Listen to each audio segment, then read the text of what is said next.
Saudações, nossa querida audiência. Mais um episódio da Baldincast, hoje com a presença do nosso querido amigo Alex Ferreira, professor doutor Alex Ferreira, meu colega de mestrado, meu amigo, colega de docência também na Universidade Tiradentes. Alex, por favor, se apresente para a nossa audiência e hoje vamos falar sobre estratégia e dados no escritório de advocacia. Grande professor Helder, salve, salve a todos que assistem o Balde em Cast. Satisfação imensa estar aqui com vocês. Eu tenho acompanhado o projeto da Balde. Primeira participação que eu fiz com o Andres em 2021, ainda na pandemia, fizemos uma online. Tem sido um prazer assim, participar do projeto, acompanhar com você, acompanhar de perto, né, a Balde. Eu, Helder, nós fomos colegas de mestrado, sou mestre em Direito. Sou professor universitário desde 2018 e aí passei pela UFS, passei pela UNIT, pela Faculdade de Direito 8 de Julho, pela Estácio na pós-graduação. Hoje estou de volta na UNIT com muita alegria. Sou também coordenador geral da Escola Superior de Advocacia, sócio do escritório Cândido Dorta, Sociedade de Advogados e Advogadas, também desde 2018 e atualmente presidente da Comissão Nacional do Direito Migratório do Conselho Federal da OAB, que é uma coisa que eu gosto muito de trabalhar. Dou aula também sobre direito internacional, sou professor de direito internacional público, então eu acabo acumulando também esse cargo, né? E tem sido também muito honroso para mim representar o Conselho Federal da Ordem na presidência da comissão. Maravilha. E diante de tudo isso, você ainda exerce uma função de gestão dentro do escritório e também exerce a docência também ligada à gestão, não foi? Quando na sua passagem pela 8 de julho você lecionou a questão do empreendedorismo e a gente, nos nossos cafés, a gente fala bastante sobre como monitorar os resultados do escritório, como a gente acompanhar a evolução do escritório. Então isso me despertou sempre muita curiosidade e achei que seria interessante a gente gravar um episódio sobre isso, mostrando quais são os indicadores, né? Em outrora gravei um episódio com o Diogo Doria, ele sempre fala muito nos KPIs, né? Então os relatórios são ferramentas muito importantes para a gente acompanhar aquilo que muitos escritórios fazem de forma empírica, né? Avaliar o resultado e planejar o crescimento do escritório. Então, Alex, de forma bem sucinta, como é que você tem feito isso? Como você começou a despertar interesse para essa área de gestão? E se a gente fosse indicar para algum material de leitura para a audiência, como buscar melhorar nesses aspectos? É verdade, Helder. Eu sou apaixonado pela advocacia. Dou aula, mas sou advogado e essa eu me apresento como advogado e também sou professor, mas sou advogado. Em 2021, no final da pandemia ali, a gente vinha num momento de ascensão muito interessante do escritório e apesar de gostar muito da aula, eu já passei por um período de adoecimento na pandemia e tinha decidido suspender temporariamente a docência. Conversei na época com a coordenação da Universidade de Tiradentes, onde eu dava aula, e pedi para suspender a minha relação como docente, porque eu queria me dedicar exclusivamente ao escritório. A gente vinha no momento, de novo, de ascendência, foi um momento muito interessante a pandemia, porque enquanto muitos setores registravam perdas, a gente conseguiu registrar um avanço, um crescimento dentro do escritório. É óbvio que é totalmente indesejado. Eu sou prova disso, quase morro de Covid, mas é fato que a gente registrou um crescimento, né? A gente diminuiu a despesa operacional e aumentou o número de clientes, aumentou o faturamento do escritório. Foi um momento interessante, a gente cresceu muito, sob o ponto de vista do crescimento do escritório. E eu decidi me dedicar exclusivamente ao gerenciamento, à gestão do escritório, que vinha crescendo, e a gente percebia que tinha um crescimento interessante sob o ponto de vista da quantidade de clientes, mas visivelmente a margem de lucro ainda estava muito reduzida, comprimida, e a gente tinha alguma dificuldade de compreender. É bem verdade que a gente lá no escritório já nasceu pensando um pouco na gestão. Então, desde o dia um do escritório, a gente funciona com um sistema de gestão processual, a gente faz essas análises dentro do nosso sistema de gestão, cadastramento, dupla checagem de prazo, tudo isso sempre foi feito no escritório. Mas eu senti a necessidade de dar um retoque ali, um cuidado especial na gestão para análise daquilo que a gente estava fazendo. E foi exatamente ali que eu passei a me dedicar a alimentar o sistema de maneira mais adequada, alimentar os nossos sistemas internos de maneira mais adequada, para ter também um raio-x completo do que a gente vinha fazendo. E fui fazer isso assim com muito afinco. Eu passei dias e noites olhando para o meu sistema. E aí uma série de questões que eu aproveito para compartilhar hoje, né? Foi ali que eu descobri, por exemplo, que eu alimentava meu sistema de maneira equivocada. E se eu penso, por exemplo, na análise de relatórios que sejam fidedignos, eu tenho que ter cuidado também com aquilo que eu informo ao meu sistema. Que é um exemplo bem rápido aqui, Helder. Lá no escritório, a gente trabalha muito com recurso, tribunal, segundo grau aqui em Sergipe. E um indicador que é básico, assim, todo escritório tem, é o indicador de crescimento do número de processos. Em regra, o escritório cresce se tem processo. Para quem faz contencioso, né? Se eu tenho um número de processos crescente.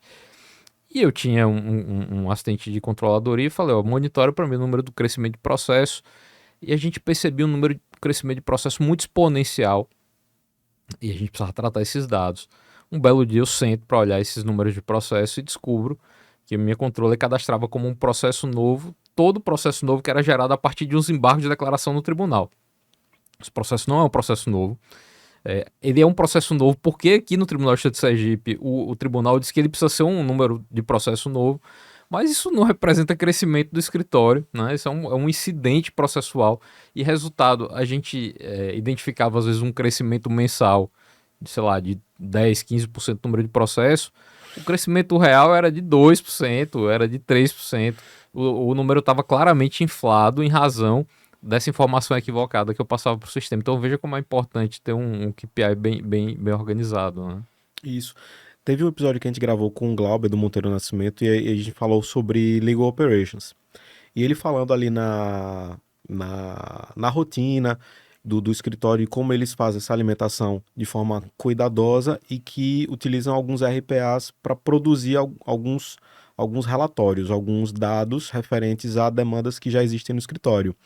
Então, por exemplo, chega um determinado cliente de contencioso e ele quer saber ali quais são as principais demandas, processos de determinada área. Por exemplo, eu advogo para a indústria e a gente identificou que a maior parte dos processos são de origem da parte de logística.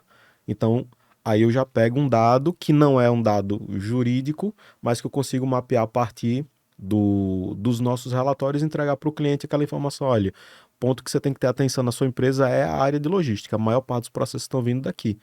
Então, isso que você falou de alimentar de forma cuidadosa o RP, né, o software jurídico, realmente é um diferencial e acaba sendo um produto a mais, né, um produto jurídico que você consegue oferecer dentro do escritório para clientes. Com certeza. E se você consegue combinar dados e informações, aí a coisa fica ainda mais interessante, né? Eu lembro que também lá em 2021, quando a gente começou a fazer essa análise mais cuidadosa dos dados, nós chegamos no momento que a gente falou assim, nosso escritório é um escritório que tem uma atuação abrangente, então a gente atua em diversas áreas e meu sócio especialmente cuidava muito de criminal, fazia muita coisa do criminal.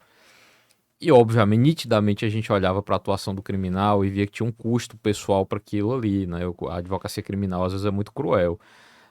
E eu sentei com ele um belo dia e falei, vamos analisar, fazer uma análise dos nossos relatórios a partir daquilo que a gente cobra do nosso cliente, do tempo que o processo dura no escritório e quanto de fato a gente precisa gastar para manter o processo. Porque uma análise é relativamente simples, até se você pensar para um escritório pequeno. Quanto eu recebi por esse processo, quanto tempo esse processo ficou na minha base e por quanto tempo eu tive que atuar nesse processo. A gente fez uma análise de que em alguns casos a atuação do criminal era muito custosa e às vezes resultava em um prejuízo significativo para o escritório, porque vamos lá, eu cobro, chutando aqui, eu cobro R$ 10.000 por uma atuação que dura 4 anos e que exige de mim a participação em 6, 8 audiências, deslocamento, né, diversas vezes para o tribunal, a perda de tempo porque você precisa atender o cliente, dar satisfação à família. Então, isso tudo precisa ser calculado. E se a gente consegue colocar isso no nosso sistema e parametrizar isso, você começa a entender o que realmente é rentável e aquilo que não é rentável em hipótese nenhuma para o escritório de advocacia. Acho que essa é a grande questão do KPI, assim, do KPI. Se você olha para o KPI, eu pelo menos penso assim, converso muito sobre isso, sabe, Alda, lá no escritório. É como se você não tiver uma análise desses relatórios, é como se você ligasse seu carro de manhã e o painel tivesse apagado e você decidisse sair de casa mesmo assim. bom, o carro vai funcionar. Você não sabe se ele está com motor quente, se ele está com motor frio, se tem combustível, se não tem. E ele vai funcionar. Em determinado momento ele pode parar. Eu acho que essa é uma correlação que a gente pode fazer. Se você não tem relatório, meu amigo, você corre esse risco de sair com o carro sem informação nenhuma no painel. Alex, fazer só um parênteses para a gente poder agradecer os nossos patrocinadores. O iPhone Barato, né, que é uma empresa já conhecida aqui em Sergipe, tá com podcast desde o começo, então sempre recomendo que a nossa audiência dê prioridade, vai adquirir ali o telefone, o computador, fala lá com o pessoal. A Jet Sales, que é uma ferramenta de gestão comercial muito importante. Hoje tem muito escritório de advocacia que faz tráfego pago, faz aqueles atendimentos, né, o pré-atendimento no WhatsApp. A Jet Sales consegue deixar isso organizado em nível de CRM, então tem uma segurança e é uma empresa aqui de Sergipe, a gente sempre pede para se priorizar. Então, meu muito obrigado aos nossos patrocinadores. E aí, Alex, voltando à questão dos relatórios, se a gente for mapear por área, né? Por exemplo, você falou muito da questão do financeiro, mas tem a questão de gestão de pessoas, que é vejo um calcanhar de aquilo de muitos dos escritórios, inclusive como acompanhar a produtividade da, da equipe, né? Estagiário, advogado júnior, pleno, sênior, como é que se faz essa mensuração? Por exemplo, se atribui uma pontuação para a tarefa, para verificar ali quem está produzindo mais, quem tem, se é possível também verificar um absenteísmo ali na operação, como é que vocês têm feito esse acompanhamento e se tem resultado em algum outro tipo de problema. Sim, esse é um detalhe importantíssimo. A gente sabe que alguns sistemas de gestão hoje já trabalham com esse modelo, inclusive, de pontuação, de bonificação a partir da produtividade. Outros sistemas de gestão, e tem sido muito comum, sobretudo no eixo sul e sudeste, o cuidado com a utilização da ferramenta do timesheet, né? Sim. Aqui, particularmente, a gente tem muita dificuldade de usar. Enfrentei dificuldade para usar lá no escritório. Então, como é que a gente tem feito hoje, né, o controle dessa produtividade? A gente, lá no escritório, passou a adotar o índice de prioridade dos prazos. A gente precisou reconhecer que alguns prazos realmente demandam mais tempo. Essa coisa de alimentar, é uma arte alimentar as informações do sistema. Lá no escritório, a gente teve por muito tempo um modelo que a gente fazia assim. É óbvio que cada modelo de fluxo de trabalho vai alterar, mas lá, por muito tempo, a gente fazia assim. O nosso controller, ao fazer o tratamento de uma publicação, se ele via uma decisão, ele necessariamente agendava embargo de declaração para que o advogado fizesse ou avisasse que não ia fazer, portanto, pedisse que fosse dado como cumprido. E aí eu tinha um estagiário um tempo atrás que era muito, muito esperto, assim, né? Ele descobriu que se ele desse tudo como cumprido, o índice de produtividade dele aumentava absurdamente. E a gente começou a fazer esse controle, mas veja, às vezes tem um pouco de erro e acerto. Então a gente começou a fazer esse controle interno e aí nós passamos a atribuir níveis de prioridade para cada atividade. Porque a gente precisa reconhecer que quem faz uma contestação demanda mais tempo para concluir do que quem faz uma petição de juntada, né, ou uma manifestação simples. Então, a gente hoje faz esse tipo de gradação lá no escritório. Atribui o nível de prioridade da petição e depois, no final do dia, a gente consegue gerar relatório para ver quais foram as peças produzidas ao longo do dia, né? E a partir dessa análise, que é uma feita análise qualitativa, a gente aí consegue atribuir a qualidade da atividade de cada um dos profissionais. Então, Sim. é isso que a gente faz, a gente faz isso para poder medir como é que está a atuação e, sobretudo, na nossa realidade, identificar a necessidade de se ter mais colegas na operação ou não, né? Ou se já é suficiente. Porque esse, a propósito, é um outro problema gravíssimo assim, na advocacia, quando a gente não tem relatórios, não tem KPIs bem estabelecidos. É você, por exemplo, pegar um novo cliente e achar que a chegada daquele novo cliente é suficiente para que você agregue mais um colega na operação, né? E no final das contas isso acaba se tornando uma bola de neve, né? Porque você não sabe nem se aquela operação mantém o novo Sim. colega cuidando daqueles processos com vocês. Essa é uma outra questão que a gente passou a analisar. É óbvio que quando chega uma pasta nova, você imaginar, por exemplo, eu recebo um bancário, um banco local com 1.000 processos. Bom, o primeiro movimento é preciso de 3 advogados aqui. Mas se você não consegue alimentar bem e buscar as informações que você precisa, Você vai tomar esse ato imediato que resulta, às vezes, na inviabilidade da operação, porque na prática você, às vezes, tem uma carteira muito ruim, Sim. né, que pouco caminha, que de repente não é nem interessante para você. Então, esse é o tipo de informação que o KPI bem feito te dá, né? Isso. Lá a gente percebeu essa questão do estagiário. E teve um estagiário que, analisando o relatório, você percebeu que era uma pessoa altamente produtiva, mas no dia a dia você era uma pessoa que gerava retrabalho, então tinha essas obscuridades no relatório. E o fato de se atribuir uma pontuação também às vezes gera um pouco de ansiedade na operação do colega que precisa tá validado tudo. Olha, acabei de cumprir isso aqui, gere no relatório, por favor, jogue lá no sistema. Gera uma ansiedade, às vezes até de prejudicar a qualidade da peça para poder cumprir dentro do prazo interno, né? A gente trabalha com D-3 no contencioso, então, óbvio, tem exceções, estrategicamente tem prazos que a gente deixa um pouquinho para depois, mas se pede que respeite prazo interno. Então, não, não consegui encontrar no modelo 100%, porque cada colaborador é um universo diferente e é sempre essa questão da tentativa e erro, mas a gente percebeu também que isso varia muito em relação aos níveis de júnior, pleno e sênior. Claro, a questão de pontuação ela vai evoluir de acordo com o cargo. Então, se eu espero um nível de, sei lá, uma pontuação de 40 pontos por mês do júnior, o plano tem que produzir mais, porque são peças mais complexas, são diligências mais complexas que vão ter que cumprir e que talvez no momento de contratar, como você falou, vou pegar um contencioso, eu contrato 3 júniors ou eu contrato 2 plenos, né? Depende também do tipo de demanda que a gente vai assumir ali para poder acomodar de forma mais assertiva, inclusive porque não é só o colaborador. Colaborador, licenças e tudo vai evoluindo a partir daquela nova pasta. Hoje vocês conseguem mensurar a taxa de lucro de determinados contratos, por exemplo. Eu sei qual é o contrato que me custa mais e aquele que eu tenho margem de lucro maior em relação ao escritório. Nós conseguimos sim. Para que a gente fizesse isso, foi preciso a gente fazer uma revolução sob o ponto de vista do controle do financeiro. Essa um problema assim antigo da advocacia. A gente não consegue fazer análise do financeiro, mas é histórico mesmo, né? A advocacia, porque a advocacia, a gente sabe que inclusive sob o ponto de vista legal, ela não foi pensada para ser comercial, né? Sim. Longe disso. Então é um problema histórico da advocacia, a gente fazer controle do financeiro. Obviamente a gente não tem nenhum tipo de treinamento para isso. Lá no escritório a gente contratou uma consultoria que foi nos orientando mais ou menos de como fazer, a gente foi aprendendo. O grande trabalho que a gente teve foi de colocar o nosso financeiro dentro do nosso sistema de gestão processual.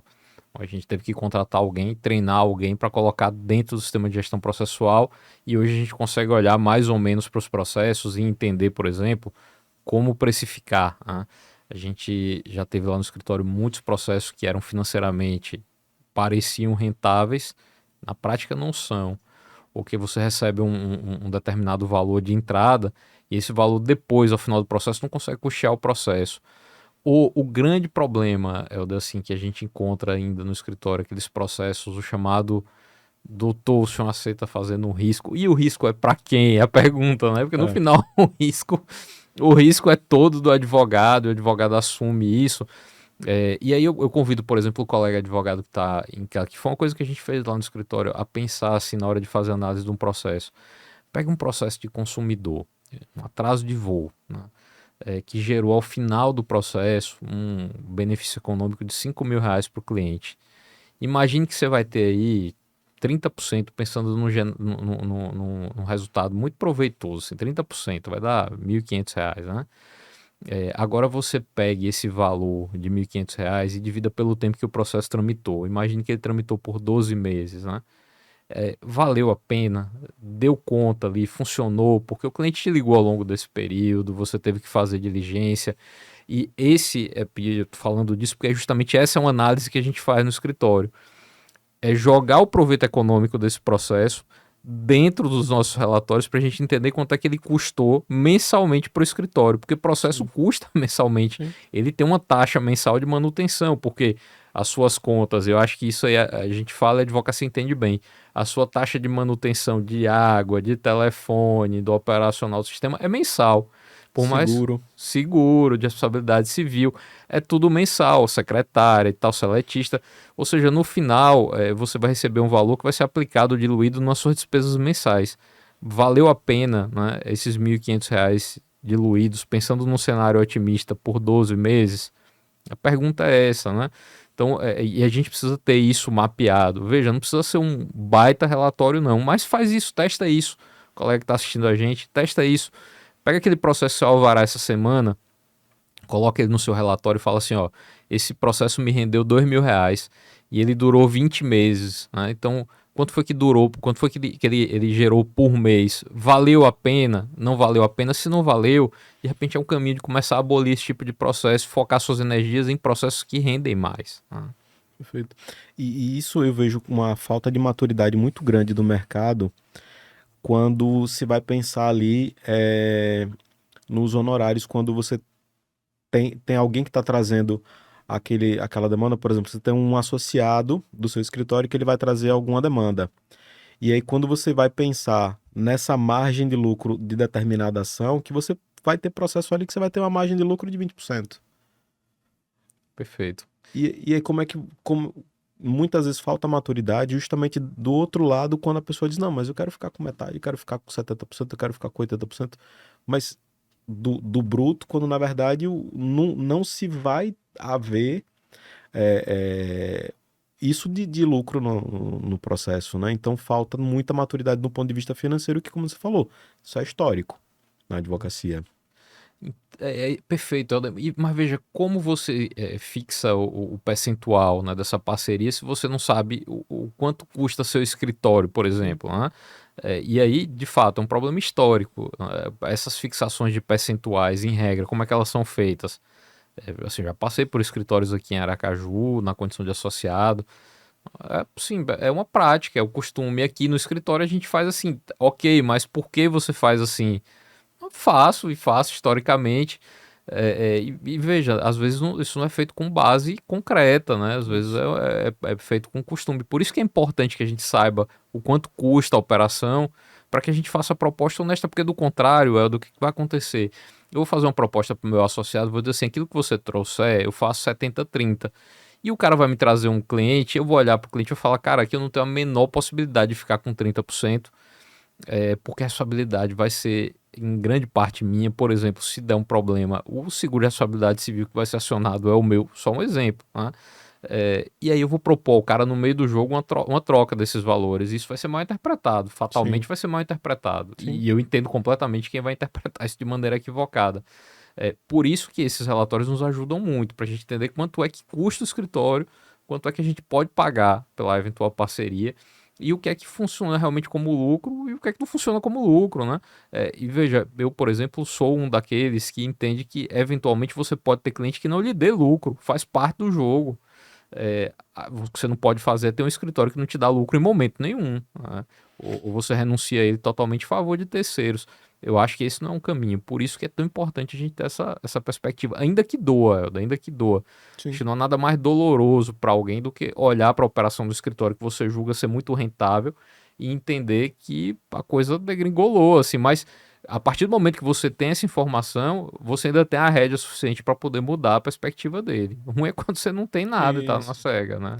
E às vezes é o próprio comercial, né? Quem tem o viés, tá na atuação no comercial, tá com o vício de colocar cliente para dentro, fechar negócio e não necessariamente estar atento à margem de lucro, à viabilidade ou até de alertar sobre alguns pontos ali. Então é interessante quem está no comercial, à frente do comercial, tá dentro da operação ou pelo menos compartilhar essas informações financeiras de margem de lucro, de entender o produto jurídico que está se comercializando ali para verificar até as políticas de parceria se são eventualmente favoráveis ou não. Um KPI interessante que você comentou é taxa de conversão, né, do comercial. Mas entendendo também que a precificação ela tem que estar muito bem alinhada para poder trazer melhor explicando, melhor entender a precificação e ter uma taxa de conversão menor do que fazer uma má precificação e ter uma taxa de conversão maior. Perfeito. E ter uma taxa de conversão e entender se realmente há conversão ou não. É uma outra questão. Veja, o cliente procura você no escritório, você senta com o cliente, faz uma proposta, aí vem um outro papo, você cobra pela consulta ou não. Esse é um problema também que a gente eventualmente para discutir, né? Às vezes a gente perde muito tempo em reunião sem cobrar por consulta. Uma sugestão interessante que a gente tem trabalhado muito lá no escritório é cobra a consulta, depois faz o abatimento no fechamento do contrato. Falo isso porque há perda de tempo, há às vezes indicação de estratégia. Quantas vezes os colegas que estão ouvindo a gente e assistindo agora já passaram por casos em que o cliente vai até você, você de muito boa fé apresenta uma possível estratégia como plano de ação, o cliente ouve, vai até o colega e fecha com o colega, depois fica sabendo disso com outro colega, né? E o colega que fechou lá na ponta, enfim, não tem nada a ver com isso, ele recebeu o cliente, fez uma proposta, fechou. E você não cobrou nada pela consulta, apresentou uma solução para o cara que levou para outro colega advogado. Então, é um troço interessante pensar em cobrar a consulta. E depois que você faz a consulta, você entender, veja, chegaram 10 clientes aqui, quantos fecharam, quantos não fecharam. Então, a taxa de conversão, isso é um KPI super simples para ser feito, né? Então, uma planilha de Excel, coluna A, nome do cliente, coluna B, né, a reunião foi, coluna C fechou ou não fechou. Outro KPI interessante, qual foi o custo para poder adquirir aquele cliente, né? Então, o que foi que eu tive que gastar para trazer aquele cliente para o meu escritório? Se eu advogo, por exemplo, pensando nos concursos públicos, quanto foi que eu gastei para poder trazer esse cliente para mim? Então, eu tive que fazer postagem no Instagram, eu tive que fazer, enfim, divulgar conteúdo, contratar uma assessoria de imprensa. Quanto me custou ter aquele cliente? Coloca isso numa planilha para saber também quanto é que você vai precificar, né? E aí você olha para uma realidade de um escritório que ainda funciona, com um sócio, um estagiário, dois sócios. Eu tenho que entender quanto é que está me custando trazer esse cliente para saber precificar da maneira adequada. Esse é o tipo de relatório que orienta a sua atuação, né? Então, vale a pena continuar ou não nessa área? Está me custando caro demais, no final das contas a rentabilidade é baixa. Esse é o tipo de gestão que precisa ser feita. Sim. Em relação à satisfação do cliente, né? A experiência do cliente dentro do escritório. Uma preocupação que a gente tem é exatamente sobre isso.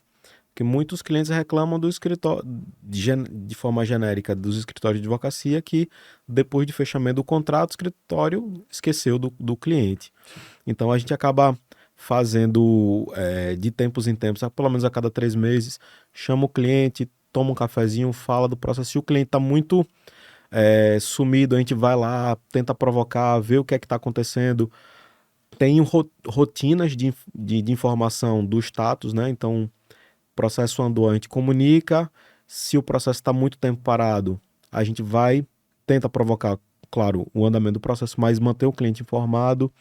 Cliente de consultivo, que no nosso caso acaba sendo um pouco maior, sempre chamar o cliente para poder revisitar os planos de ação. Então, é um cuidado que a gente tem e fazer uma pesquisa de NPS pelo menos 2 vezes por ano para verificar o índice de satisfação e saber ali também pegar algumas críticas construtivas. Além disso, como é que a gente pode medir o nível de satisfação do cliente em relação ao escritório? Olha, veja, dizem que um dos maiores patrimônios do escritório é a própria base de cliente do escritório, né? Em regra, o cliente que vem até você para cuidar de um processo de família tem uma demanda de administrativo, tem uma demanda de tributário, e o que falta às vezes para advogado é explorar essa potencialidade do próprio cliente. A gente sequer, em regra, avalia a satisfação do cliente. E a gente tem um problema, porque dizem por aí que o que consagra um escritório é o boca a boca, mas o que destrói um escritório também é o Boca a boca a boca. boca, né? Então, são os chamados clientes detratores. O NPS, que a gente chama de Net Promoter Score, né? É aquilo que acontece, por exemplo, quando você deixa o carro na concessionária. Você deixou o carro para fazer a revisão, 24 horas depois o pessoal tá te ligando falando como é que você avalia isso. E a ideia é que você tenha uma avaliação honesta, sincera, de como é que foi o atendimento para que você corrija os gargalos. Então, se você faz aquela avaliação assim, você amou nosso escritório e por que você está dando nota 10, você possivelmente nunca terá uma avaliação fidedigna da sua Sim. atuação. É importante que tenha um parâmetro de avaliação, ainda que seja por e-mail, ainda que você saiba que o cliente talvez não vá converter na avaliação daquilo imediatamente, mas para você saber exatamente como é que o cliente te avalia, para você conseguir corrigir esses gargalos e explorar a potencialidade do cliente com as indicações, porque o detrator ele vai sumir, você nunca mais vai ver ele na vida, mas ele vai sair falando para todo mundo que seu escritório é ruim por uma questão, às vezes, que era muito pontual, né, que podia ser ajustada. A questão master de problema hoje com o escritório de advocacia é a falta de informações, sobretudo quando você cuida do pessoa física, né? Então, é o cliente. O cliente hoje tem acesso à informação 24 horas no site do tribunal, recebe e-mail, tá, o cara acorda antes de escovar os dentes, já olha o processo para ver se caminhou. Então, se ele tem informação, você tem informação, ele também tem informação, né? Então, é preciso cuidar disso para poder fazer chegar essa informação de maneira qualificada. É quando, por exemplo, um CRM funciona muito bem, né? Um bom CRM de qualidade para passar essa informação de maneira adequada para o cliente. E eu acho que esse é o tipo de avaliação que é importante para que a gente também metrifique a qualidade, né, do atendimento com o cliente e a possibilidade de o cliente retornar. É, também para o colega que está lá na ponta, que está assistindo a gente agora no YouTube, assistindo, acompanhando o podcast, dá uma olhada na sua base de clientes e procura aquele cliente que terminou um processo há 2 anos atrás e veja, você estabeleceu uma relação de confiança com ele pelo período de 2 anos, 1 ano, 2 anos. Ele te ligava, você ligava para ele, ele ficou feliz na audiência. Por que ele não te procurou mais? Em regra, esse cara tem problema assim ao longo de 2 anos para frente, né? Tem situações que precisam ser resolvidas. Por que ele não te procurou mais? Ficou alguma coisa errada aí nesse caminho. Uhum. Se você não fez o NPS, se você não avaliou a satisfação, de repente é hora de dar uma ligada e perguntar se está tudo bem, porque ainda dá tempo de recuperar. E esse é um ativo importante para qualquer escritório, né? Show. Isso E no caso daqueles processos, eventualmente, que demoram um pouco mais para andar, vocês fazem algum tipo de monitoramento em relação a, por exemplo, taxa de êxito, investir em algum tipo de BI, melhor explicando, a gente coloca os dados, né? Faz a alimentação dos dados de processos de clientes nos nossos softwares.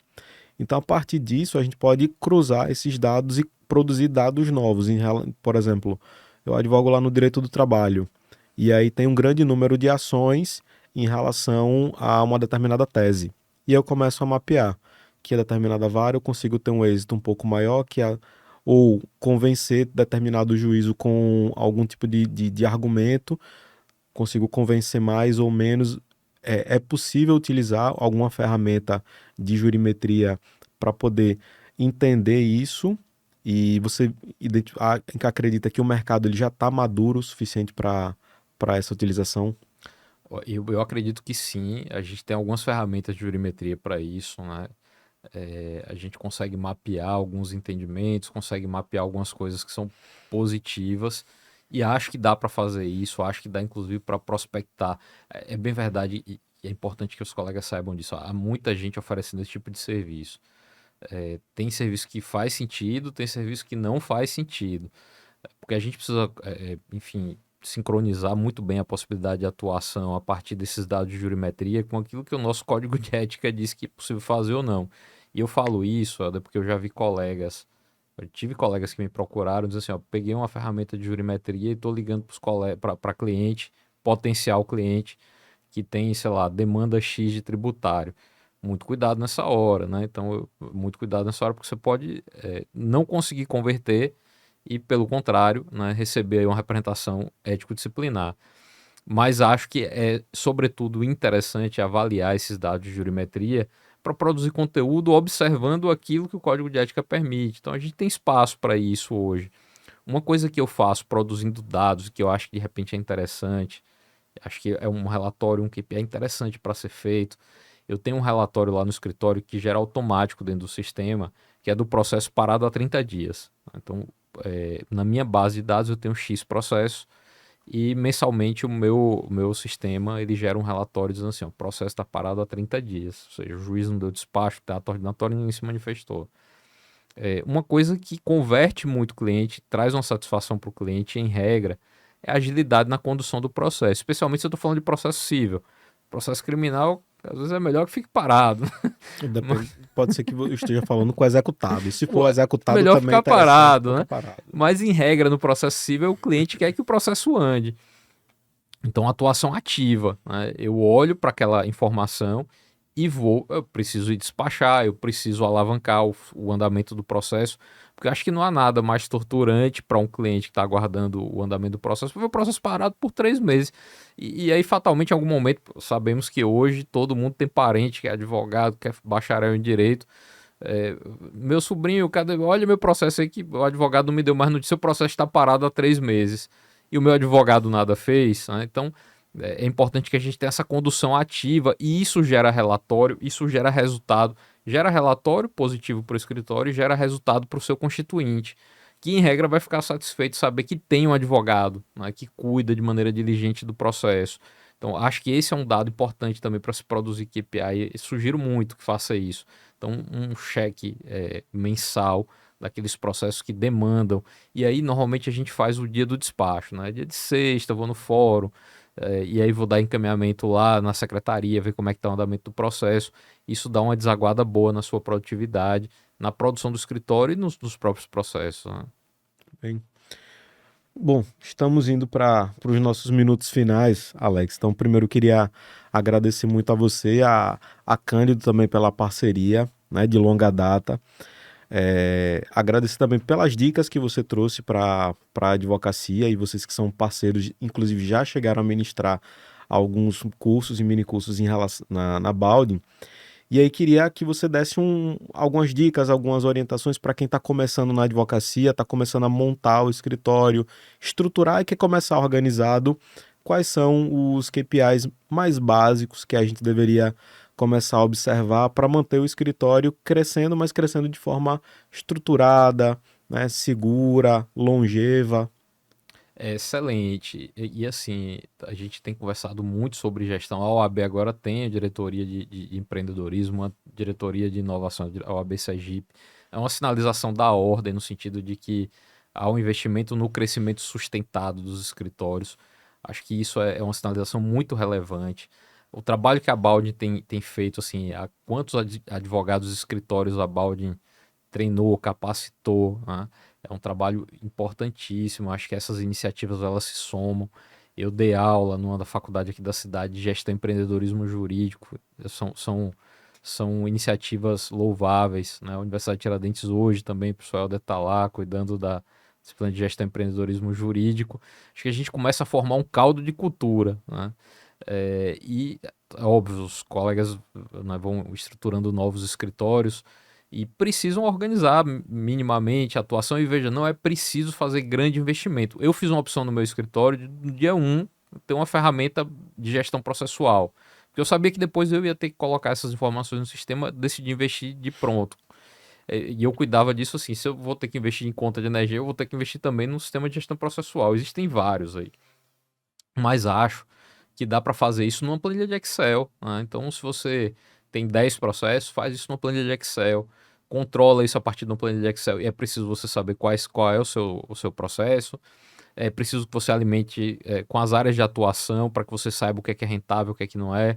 É preciso que você faça uma gestão rigorosa do quanto você recebe, do quanto custa cada processo, para que você saiba precificar futuramente. E acho que também é muito importante que você faça a análise de conversão. Se você está atendendo 10 clientes por semana, mas só está convertendo um, alguma coisa precisa ser ajustada. Você precisa converter mais.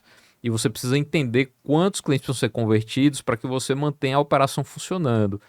Trabalhar por isso, né? Então, entender também quanto é que custa para adquirir cada cliente, o que é que você precisa ter de gasto para poder ter aquele cliente na sua base.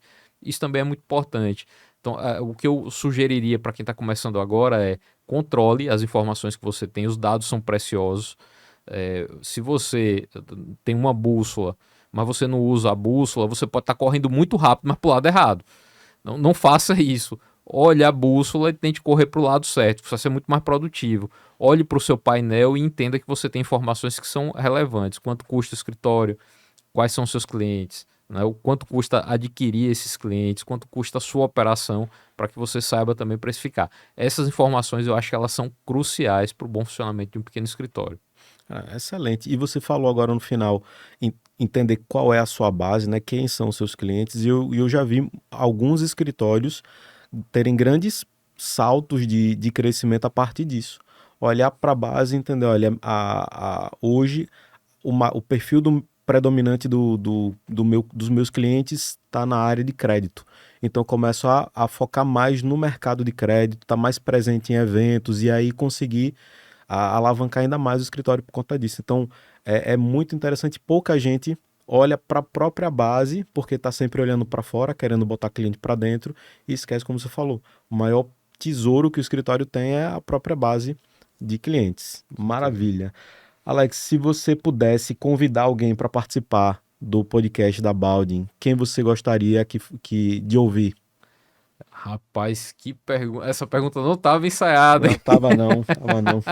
Não estava ensaiada. Acho que a gente tem muita gente interessante para ouvir, falar sobre empreendedorismo, falar sobre análise, enfim, de dados.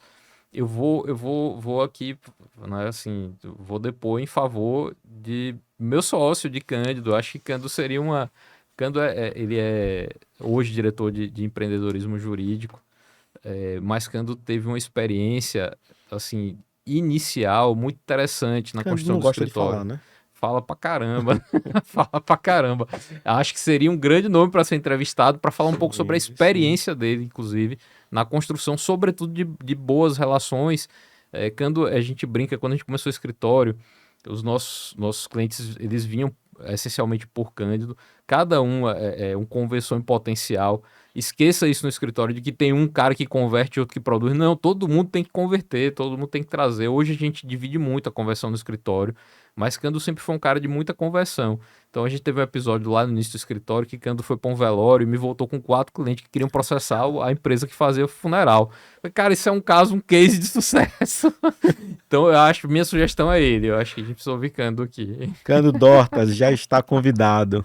Alex, muito obrigado mais uma vez aos nossos patrocinadores, iPhone Barato, Jet Sales, ao escritório Cândido Dortas, que teve a parceria com a gente desde o início. Fico muito feliz de ter você aqui no podcast, Alex, na nossa parceria, e espero que a nossa audiência tenha gostado bastante também. Até o próximo episódio.